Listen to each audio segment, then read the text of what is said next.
Kejahatan manusia. Kejadian 6 ayat 1-8. Ketika manusia itu mulai bertambah banyak jumlahnya di muka bumi, dan bagi mereka lahir anak-anak perempuan, maka anak-anak Allah melihat bahwa anak-anak perempuan manusia itu cantik-cantik. Lalu mereka mengambil istri dari antara perempuan-perempuan itu, siapa saja yang disukai mereka.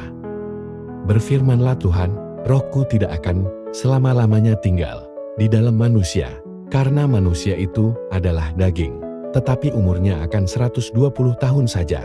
Pada waktu itu orang-orang raksasa ada di bumi, dan juga pada waktu sesudahnya, ketika anak-anak Allah menghampiri anak-anak perempuan manusia, dan perempuan-perempuan itu melahirkan anak bagi mereka. Inilah orang-orang yang gagah perkasa di zaman purbakala, orang-orang yang kenamaan. Ketika dilihat Tuhan bahwa kejahatan manusia besar di bumi, dan bahwa segala kecenderungan hatinya selalu membuahkan kejahatan semata-mata, maka menyesallah Tuhan bahwa Ia telah menjadikan manusia di bumi, dan hal itu memilukan hatinya. Berfirmanlah Tuhan, Aku akan menghapuskan manusia yang telah kuciptakan itu dari muka bumi, baik manusia maupun hewan dan binatang-binatang melata dan burung-burung di udara, sebab aku menyesal bahwa aku telah menjadikan mereka.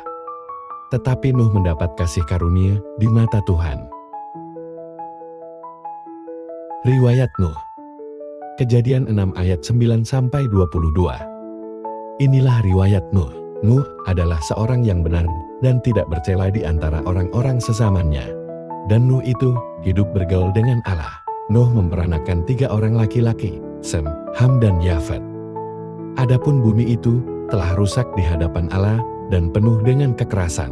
Allah menilik bumi itu dan sungguhlah rusak benar, sebab semua manusia menjalankan hidup yang rusak di bumi. Berfirmanlah Allah kepada Nuh, Aku telah memutuskan untuk mengakhiri hidup segala makhluk, sebab bumi telah penuh dengan kekerasan oleh mereka. Jadi aku akan memusnahkan mereka bersama-sama dengan bumi. Buatlah bagimu sebuah bahtera dari kayu gofil. Bahtera itu harus kau buat berpetak-petak dan harus kau tutup dengan pakal dari luar dan dari dalam.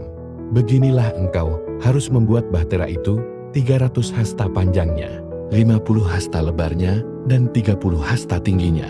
Buatlah atap pada bahtera itu, dan selesaikanlah bahtera itu sampai sehasta dari atas, dan pasanglah pintunya pada lambungnya. Buatlah bahtera itu bertingkat bawah, tengah dan atas. Sebab sesungguhnya aku akan mendatangkan air bah, meliputi bumi, untuk memusnahkan segala yang hidup dan bernyawa di kolong langit. Segala yang ada di bumi akan mati binasa. Tetapi dengan engkau aku akan mengadakan perjanjianku, dan engkau akan masuk ke dalam bahtera itu, engkau bersama-sama dengan anak-anakmu, dan istrimu dan istri anak-anakmu. Dan dari segala yang hidup, dari segala makhluk, dari semuanya haruslah engkau bawa 1 pasang ke dalam bahtera itu, supaya terpelihara hidupnya bersama-sama dengan engkau. Jantan dan betina harus kau bawa. Dari segala jenis burung dan dari segala jenis hewan, dari segala jenis binatang melata di muka bumi, dari semuanya itu harus datang 1 pasang kepadamu, supaya terpelihara hidupnya. Dan engkau bawalah bagimu segala apa yang dapat dimakan. Kumpulkanlah itu padamu untuk menjadi makanan bagimu dan bagi mereka. Lalu Nuh melakukan semuanya itu, tepat seperti yang diperintahkan Allah kepadanya, demikianlah dilakukannya.